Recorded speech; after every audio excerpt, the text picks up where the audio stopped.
نورون علی نور، نورون علی نور، نورون علی نور، نورون علی نور۔ آج ہم ایک ایسے وائس نوٹ پہ بات کرنے جا رہے ہیں جو کچھ عرصہ پہلے سوشل میڈیا پر بہت تیزی سے پھیلا تھا۔ جی، ایک بہت ہی ذاتی اور جذباتی قسم کی کہانی ہے۔ بالکل، یہ کہانی ہے طارق نامی ایک صاحب کی جو خود سنی مسلمان ہیں اور ان کی اہلیہ اسماعیلی ہیں۔ ہاں، انہوں نے ڈیلس ٹیکساس میں ایک بین المذہب تقریب میں شرکت کی اور وہاں ان کی ملاقات ہوئی پرنس رحیم آغا خان سے۔ صحیح۔ تو آج ہم صرف اس ملاقات کی تفصیل نہیں سنیں گے بلکہ یہ سمجھنے کی کوشش کریں گے کہ اس ایک لمحے نے ایک شخص کے آپ سوچیں 27 سالہ انتظار پر کیا اثر ڈالا۔ بالکل، اور ہمارے مقصد اسی وائس نوٹ کو بنیاد بنا کر اس تجربے کی گہرائی میں اترنا ہے، کیونکہ یہ صرف ایک شخص کی کہانی نہیں ہے نا؟ نہیں، بالکل نہیں۔ یہ اس بات کو دکھاتی ہے کہ جب انسانی شفقت اور گہری روحانی عقیدت آپس میں ملتی ہیں تو کیا ہوتا ہے۔ تو آئیے اس کہانی کو شروع سے دیکھتے ہیں۔ جی، کہانی کا آغاز ہوتا ہے 27 سال پہلے جب طارق صاحب کی شادی ہوئی۔ وہ بتاتے ہیں کہ ان کی اہلیہ کے عقیدے میں ان کی ہمیشہ سے دلچسپی رہی ہے۔ اچھا۔ اور ان کے دل میں یوں سمجھیں ایک حسرت تھی کہ وہ کبھی پرنس کریم آغا خان کو اپنی آنکھوں سے دیکھ سکیں۔ 27 سال پرانی خواہش۔ جی، اور یہ خواہش پوری نہیں ہو سکی۔ لیکن پھر اتنے سالوں بعد انہیں خبر ملی کہ پرنس رحیم آغا خان ڈیلس آ رہے ہیں۔ اور یہیں سے نفسیات کا ایک بہت دلچسپ پہلو سامنے آتا ہے۔ کیا؟ دیکھیں، 27 سال کا انتظار کسی بھی تجربے کے معنی ہی بدل دیتا ہے۔ یہ اب صرف ایک تقریب میں شرکت کی بات نہیں رہی تھی، یہ ایک طرح سے زندگی بھر کی ایک ادھوری آرزو کی تکمیل کا موقع تھا۔ جب کسی چیز کا اتنی شدت سے انتظار کیا جائے نا تو وہ لمحہ خود بخود بہت خاص ہو جاتا ہے۔ بالکل، تو وہ صرف ایک مہمان کے طور پر نہیں بلکہ ایک امید لے کر جا رہے تھے، ایک پوری زندگی کی امید۔ تو یہ 27 سال کا انتظار تھا جو اس ایک خبر کے ساتھ ایک نئی امید میں بدل گیا۔ اصل کہانی تو 10 نومبر کو شروع ہوتی ہے، تقریب والے دن۔ طارق صاحب نے جس طرح اس دن کے ماحول کو بیان کیا ہے وہ خود بہت دلچسپ ہے۔ وہ کہتے ہیں کہ ہال کا انتظام کمال کا تھا، ہر طرف ایک انتظار کی کیفیت تھی۔ جی، اور پھر ایک اعلان ہوا، مولا حاضر امام تشریف لا رہے ہیں۔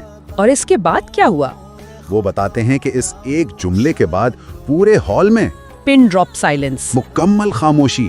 جی، مکمل خاموشی۔ سینکڑوں لوگوں کی نظریں ایک ساتھ ایک دروازے پر جم گئیں اور پھر پرنس رحیم ہال میں داخل ہوئے۔ واہ! طارق صاحب کے لیے یہ یقین کرنا مشکل تھا کہ وہ انہیں اتنے قریب سے دیکھ رہے ہیں، خاص طور پر وہ لمحہ جب پرنس رحیم نے اسٹیج پر جا کر تمام مہمانوں اور بالخصوص غیر اسماعیلی مہمانوں کو خوش آمدید کہا۔ یہ بات بہت اہم ہے۔ یہ جو اجتماعی کیفیت ہے نا، اسے سماجیات میں کلیکٹیو ایفیویسنس کہتے ہیں۔ اچھا، جب بہت سے لوگ ایک ہی جذبے کے تحت ایک جگہ جمع ہوتے ہیں تو ان کے احساسات مل کر ایک ایسی طاقتور توانائی بناتے ہیں جو اس لمحے کو روحانی طور پر بدل دیتی ہے۔ صحیح۔ اور پرنس رحیم کا غیر اسماعیلی مہمانوں کا خاص طور پر ذکر کرنا یہ محض ایک رسمی کارروائی نہیں تھی، یہ ایک واضح پیغام تھا کہ یہ لمحہ سب کے لیے ہے۔ اب کہانی اس مقام پر آتی ہے جہاں یہ اجتماعی تجربہ ایک انتہائی ذاتی تجربے میں بدلنے والا تھا۔ مہمانوں کو میزیں دی گئی تھیں اور طارق صاحب اپنی اہلیہ لیلا کے ساتھ میز نمبر 13 پر تھے۔ انہیں معلوم تھا کہ پرنس رحیم ہر میز پر جائیں گے، اور ان کے دل میں کیا چل رہا تھا؟ بس ایک ہی خواہش، ایک ہی دعا کہ کاش انہیں ایک لفظ کہنے کا یا صرف اپنا تعارف کروانے کا موقع مل جائے۔ وہ اسے اپنی زندگی کا سب سے بڑا اعزاز سمجھ رہے تھے۔ اور پھر کیا ہوا؟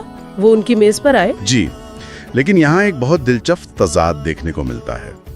جب پرنس رحیم ان کی میز پر پہنچے تو وہاں ڈیلس اسلامک سینٹر کے ایک نمائندے بھی موجود تھے۔ اچھا۔ اور انہوں نے کمیونٹی سے متعلق عملی سوالات شروع کر دیے کہ آپ اپنی کمیونٹی کو ہماری مساجد کا دورہ کرنے کی ترغیب دیں تاکہ ہم آپس میں بات چیت کر سکیں، جو کہ ایک اہم گفتگو تھی۔ بالکل، بہت اہم۔ لیکن طارق کا دھیان اس گفتگو میں بالکل نہیں تھا۔ ان کی ساری توجہ، سارا وجود صرف پرنس رحیم کی شخصیت پر مرکوز تھا۔ یہ بات کتنی دلچسپ ہے نا کہ ایک طرف کمیونٹی کے بڑے مسائل پر بات ہو رہی ہے اور دوسری طرف ایک شخص صرف ایک لمحے کے ذاتی روحانی تعلق کے لیے تڑپ رہا ہے۔ بہت اچھا نقطہ ہے. یہ ظاہر کرتا ہے کہ انسان روحانی شخصیات سے مختلف سطحوں پر جڑتا ہے. کچھ لوگ پالیسی اور کمیونٹی کی سطح پر رہنمائی چاہتے ہیں صحیح. اور کچھ لوگ جیسا کہ طارق ایک ذاتی روحانی فیض یا برکت کے متلاشی ہوتے ہیں. ان کے لیے اس لمحے دنیا اس ایک شخص میں سمٹ گئی تھی.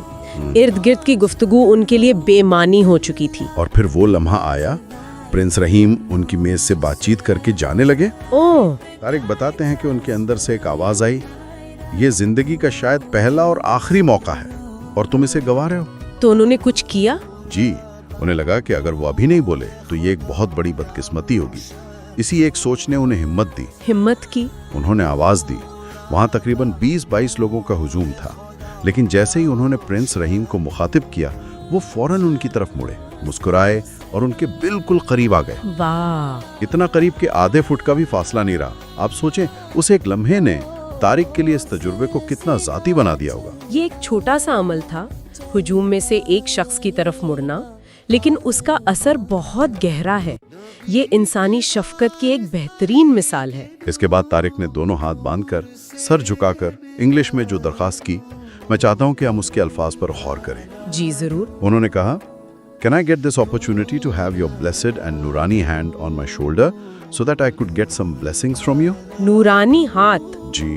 کیا مجھے یہ موقع مل سکتا ہے کہ آپ اپنا مبارک اور نورانی ہاتھ میرے کندھے پر رکھیں تاکہ میں آپ سے کچھ برکتیں حاصل کر سکوں؟ یہاں الفاظ کا انتخاب بہت اہم ہے. انہوں نے صرف ہاتھ نہیں کہا، انہوں نے blessed and nurani hand کہا. یہ صرف احترام کی زبان نہیں، یہ عقیدت کی زبان ہے. صحیح. نورانی ہاتھ کا ذکر اس تجربے کی شدت کو ظاہر کرتا ہے. وہ برکت مانگ رہے تھے اور یہ طلب خود ایک گہرے عقیدے کا ثبوت ہے. اس درخواست کے بعد جو ہوا، طارق اسے بیان کرتے ہوئے آج بھی جذباتی ہو جاتے ہیں. وہ کہتے ہیں، خدا کی قسم میرے پورے جسم پر ابھی بھی رونگٹے کھڑے ہو رہے ہیں. تو کیا پرنس رحیم نے ان کی درخواست قبول کی؟ جی. پرنس رحیم نے مسکرا کر اپنا ہاتھ ان کے کندھے پر رکھا اور تقریباً 10 سیکنڈ تک اسے ہلکے سے دبائے رکھا. 10 سیکنڈ؟ وہ 10 سیکنڈ طارق کے لیے شاید ایک پوری زندگی کے برابر تھے. اسی لمحے انہوں نے اپنی اہلیہ لیلا کا تعارف کروایا، جو ان کے پیچھے کھڑی یہ سب دیکھ کر رو رہی تھیں. یہ اس پوری کہانی کا عروج ہے. ایک شخص کی 27 سالہ خواہش، اس کا انتظار، اور پھر ایک ایسا لمحہ جہاں اسے محسوس ہو کہ اس کی دعا قبول ہو گئی ہے. ان کی اہلیہ کا رونا اس بات کی علامت ہے کہ یہ صرف طارق کا انفرادی تجربہ نہیں تھا، یہ ان دونوں کا مشترکہ سفر تھا. بالکل ایک مشترکہ جذباتی اور روحانی سفر جو اس لمحے اپنی منزل پر پہنچا. اس تجربے کے بعد طارق کو اپنے کچھ اسماعیلی دوستوں کی کہی ہوئی ایک بات یاد آئی. کیا بات؟ ان دوستوں نے انہیں تقریب میں جانے سے پہلے سمجھایا تھا، طارق یہ بھول جاؤ کہ کون سنی ہیں اور کون اسماعیلی. وہ رسول اللہ صلی اللہ علیہ وسلم اور مولا علی کی اولاد ہیں، ان سے ملنا ہی بہت بڑا اعزاز ہے. اور میرے خیال میں یہ اس پورے تجربے کا سب سے اہم مرکزی نقطہ ہے. بالکل. اس مشورے نے طارق کو ایک ایسا زاویہ دیا جس سے وہ اس ملاقات کو مسلکی شناخت سے بالاتر ہو کر دیکھ سکیں. جب ان کے دوستوں نے انہیں یاد دلایا کہ وہ رسول اللہ صلی اللہ علیہ وسلم اور مولا علی کی اولاد ہیں، تو انہوں نے ایک ایسی مشترکہ روحانی بنیاد کی نشاندہی کی جو سنی اور اسماعیلی دونوں کے لیے قابل احترام ہے. صحیح. اس نے پورا تناظر ہی بدل دیا. جی، یہی وہ نقطہ تھا جس نے طارق صاحب کو اس تجربے کو صرف ایک فرقے کے رہنما سے ملاقات کے طور پر نہیں بلکہ ایک مشترکہ روحانی ورثے سے جڑنے کے موقع کے طور پر دیکھنے میں مدد کی. اور یہ ان کی اپنی باتوں سے بھی ظاہر ہوتا ہے. آخر میں وہ جس عاجزی کا اظہار کرتے ہیں وہ کمال ہے. کیا کہتے وہ کہتے ہیں، ہماری کہاں اوقات ہے یار کہ ہم ان سے ہاتھ بھی ملا سکیں. ہم تو ان کے پیروں کی دھول کے بھی قابل نہیں، لیکن اس کے باوجود انہیں یہ اعزاز ملا. یہ ان کے لیے ایک ناقابل فراموش لمحہ تھا جس نے ان کی روح پر گہرا نشان چھوڑا ہے. تو آج کی اس گفتگو کو اگر ہم سمیٹیں تو ہم نے دیکھا کہ یہ صرف ایک ملاقات کی کہانی نہیں تھی. بالکل نہیں. یہ 27 سال کے انتظار، امید، عقیدت اور آخرکار ایک 10 سیکنڈ کے اس لمحے کی کہانی ہے جس میں تمام مذہبی اور مسلکی سرحدیں یوں سمجھے ٹوٹ گئیں. اور اس تجربے سے یہ بات بہت واضح طور پر سامنے آتی ہے کہ جب ذاتی عقیدت اور انسانی شفقت ایک دوسرے سے ملتے ہیں تو اکثر یہ کھینچی ہوئی لکیریں بے معنی ہو جاتی ہیں. بالکل.